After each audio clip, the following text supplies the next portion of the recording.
નમસ્કાર વિદ્યાર્થી મિત્રો, સ્વાગત છે તમારું ફરીથી એકવાર આપણી યુટ્યુબ ચેનલ સ્ટડી વિથ જનમ શર્મા.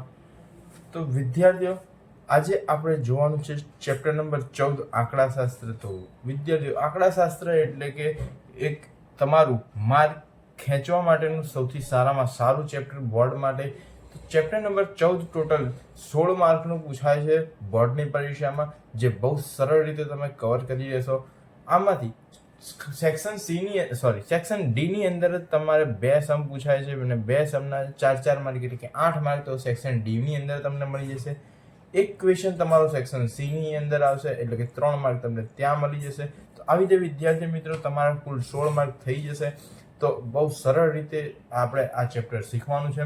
તો ચેપ્ટરની શરૂઆત કરીએ કે આ ચેપ્ટરની અંદર કઈ કઈ વસ્તુ તમારે ભણવાની. તો ચેપ્ટર નંબર 14 ની અંદર આંકડાશાસ્ત્રની અંદર તમારે સૌપ્રથમ 3 રીતના દાખલા આવશે. તમારે 3 રીત કઈ તો પહેલી આવશે મધ્યક, બીજું આવશે બહુલક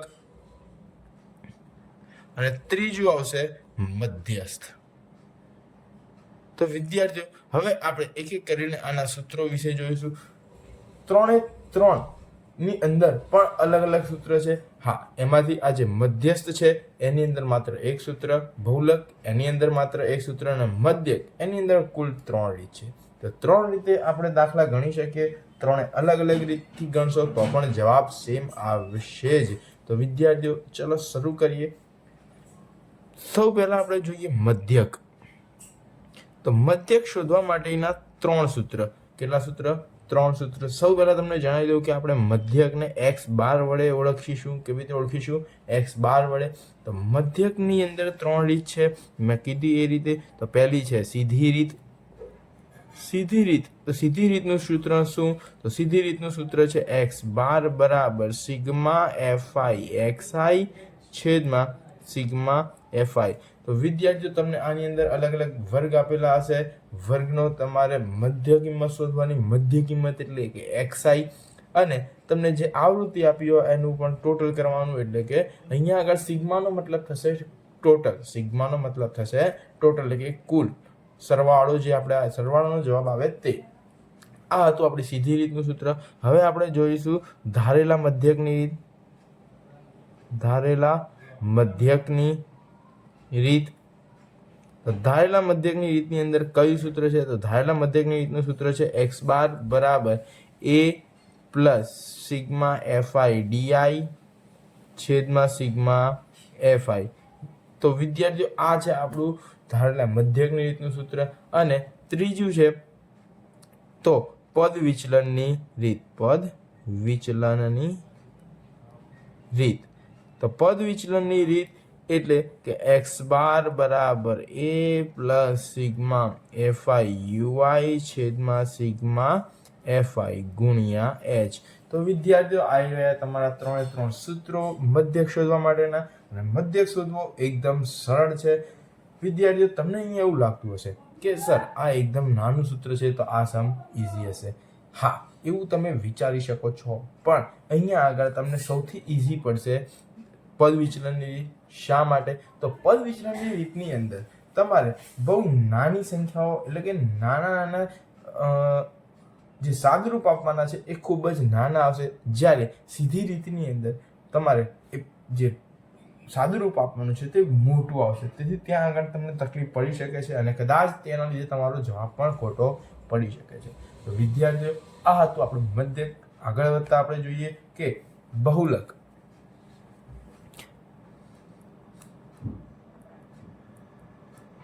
તો વિદ્યાર્થી, બહુલકનું માત્ર ને માત્ર એક જ સૂત્રને એકદમ સરળ રીતે આપણે એને સમજીશું. તો બહુલકને પહેલા હું તમને કહી દઉં કે એને આપણે z વડે ઓળખીએ છીએ. z બરાબર l પ્લસ પછી કાઉન્સ કરવાનો f1 માઇનસ f0 છેદમાં 2f1 minus f0 minus f2 કાઉન્સ પૂરો ગુણ્યા h. તો વિદ્યાર્થીઓ, આ છે આપણું બહુલકનું સૂત્ર. એકદમ ઇઝી રીતે તમે આને યાદ પણ રાખી શકો છો. સૌથી પહેલા હા, જ્યારે આ તમે સમ કરશો, જ્યારે આના દાખલા શીખશો ત્યારે તમને એ પણ ખબર પડી જશે કે સર આ F1 શું છે, F0 શું છે, અને F2 શું છે, L શું છે, H શું છે. દરેક પ્રકારના તમારા સવાલના જવાબો તમને દાખલાની અંદર મળી જશે. તો વિદ્યાર્થીઓ, આ હતું આપણું બહુલક. તો બહુલકની અંદર માત્ર એક સૂત્ર. હવે આગળ જોઈએ તો આગળનું આપણું છે છેલ્લો મધ્યસ્થ. તો મધ્યસ્થનું સૂત્ર શું? તો પહેલા કહી દઉં કે મધ્યસ્થને આપણે m વડે દર્શાવીશું. શેના વડે દર્શાવીશું? m વડે.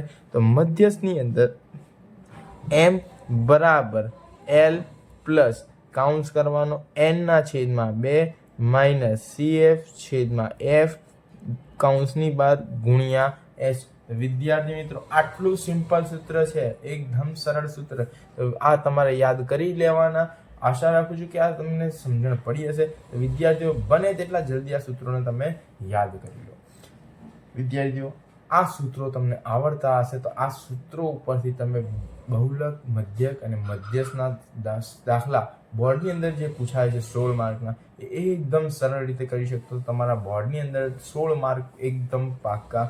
મારું એવું માનવું છે કે તમે જો આંકડાશાસ્ત્ર અને સંભાવના ચેપ્ટર કરી લો તો 16 માર્કનું આંકડાશાસ્ત્ર અને 14 માર્કનું સંભાવના તમારા 30 માર્ક થઈ ગયા. તો ફેલ થવાની કોઈ સંભાવના રહેશે નહીં. તો અહીંયા ફેલ થવાની સંભાવના કેટલી? 0.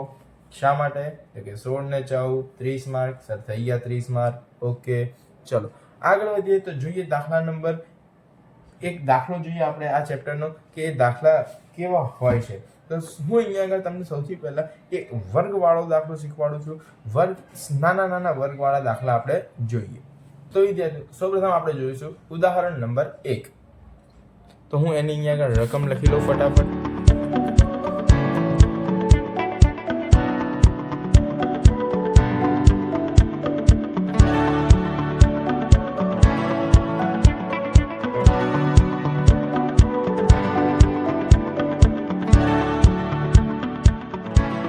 સૌપ્રથમ વિદ્યાર્થીઓ, હું તમને જણાવી દઉં કે આવૃત્તિ છે એને જ આપણે કહીશું FI.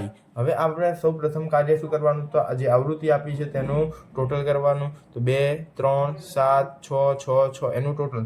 તો ચલો 6 ને 6 12, 12 ને 6 18, 18 ને 7 25, 25 ને 3 28 ને 2 30. ચલો આપણા આવી ગયા n. આ શું આવી ગયા? આપણા n, અથવા તો આને આપણે કહીશું સિગ્મા FI. આને શું કહીશું આપણે? Sigma FI. હવે આપણે શું શોધવાનું? xi શોધવાનું. શું શોધવાનું? xi કેવી રીતે શોધાય? તો 10 + 25, 10 + 25 એટલે કે આ જે વર્ગ હોય એની બંને સંખ્યાઓનો સરવાળો કરવાનો અને સરવાળાના ભાગ્યા 2 કરવાના એટલે આપણને જવાબ મળશે, એટલે કે આપણો xi મળશે. ચલો તો 15 10 25 ને 10 35, 35 ભાગ્યા 2 કરો એટલે 17.5. ચલો 25 ને 40 65, 65 ભાગ્યા 2 કરો એટલે 32.5. હવે તમને એવું વિદ્યાર્થીઓ ચેક કરી લેવાનું કે આ બેની વચ્ચેનો તફાવત કેટલો છે. તો 25 માંથી 10 જાય તો કેટલા વધે? 15. તો આ બંને વચ્ચે પણ 15 નો તફાવત હશે. તો આપણે હવે 15 ઉમેરતા જઈએ આમાં. તો 32 ને 15 કરો તો 47.5. 47.5 માં તમે 15 ઉમેરો એટલે 62.5. 62.5 માં તમે 15 ઉમેરો એટલે 77.5. 77.5 ની અંદર તમે 15 ઉમેરો એટલે 92.5. તો વિદ્યાર્થીઓ, આ આપણને મળી ગયો આપણો xi. હવે આપણને xi મળી ગયો તો આપણે આ xi અને fi નો અહીંયા આગળ ગુણાકાર કર્યા એટલે આપણને મળશે fi xi. ચલો તો 17.5 ગુણ્યા 2 એટલે 35 આવશે આપણો જવાબ. હવે 32.5 ગુણ્યા 3 કરીશું તો આપણો જવાબ આવશે 97.5. 47.5 ગુણ્યા 7 કરીએ તો આપણો જવાબ આવશે 332.5. 62.5 ગુણ્યા 6 કરીશું તો આપણો જવાબ આવશે 375. 77.5 ગુણ્યા 6 કરીશું તો આપણો જવાબ આવશે 465. અને 92.5 ગુણ્યા 6 કરીશું તો આપણો જવાબ આવશે 555. ચલો વિદ્યાર્થીઓ, ફટાફટ તમે આ FI xi નું ટોટલ કરો. જે અહીંયા જવાબ આવશે એ આપણો હશે સિગ્મા FI xi હશે. ચલો તેનું ટોટલ કરી દો. કેટલું આવ્યું? તો 1860 તમારું ટોટલ આવ્યું. હવે આપણે એનું સીધી રીતનું સૂત્ર લખી દઈએ કે x બાર બરાબર સિગ્મા FI xi છેદમાં સિગ્મા FI. ચલો તો સિગ્મા FI xi કેટલું આવ્યું આપણું? 1860. છેદમાં આ સિગ્મા FI એટલે 30. 0 0 ઉડી ગયા. 186 ને 3 વડે ભાગો તો આપણો જવાબ આવશે 62. તો વિદ્યાર્થીઓ આ હતો સૌથી સરળ રીતનો દાખલો. આ હતું આપણું ઉદાહરણ નંબર 1. વિદ્યાર્થીઓ જો તમને આ વિડીયો પસંદ આવ્યો હોય, વિડીયોની અંદર સમજણ પડી હોય તો વિડીયોને લાઈક કરો, તમારા અન્ય વિદ્યાર્થી મિત્રો સાથે શેર કરો અને સબસ્ક્રાઇબ કરવાનું ભૂલશો નહીં. અને વિદ્યાર્થીઓ સાથે સાથે કોમેન્ટ પણ કરતા રહો કે તમારે બીજા નવા કેવા પ્રકારના વિડીયો જોઈએ છે, તો આપણે જલ્દી તેવા વિડીયો બનાવીને અપલોડ કરીશું.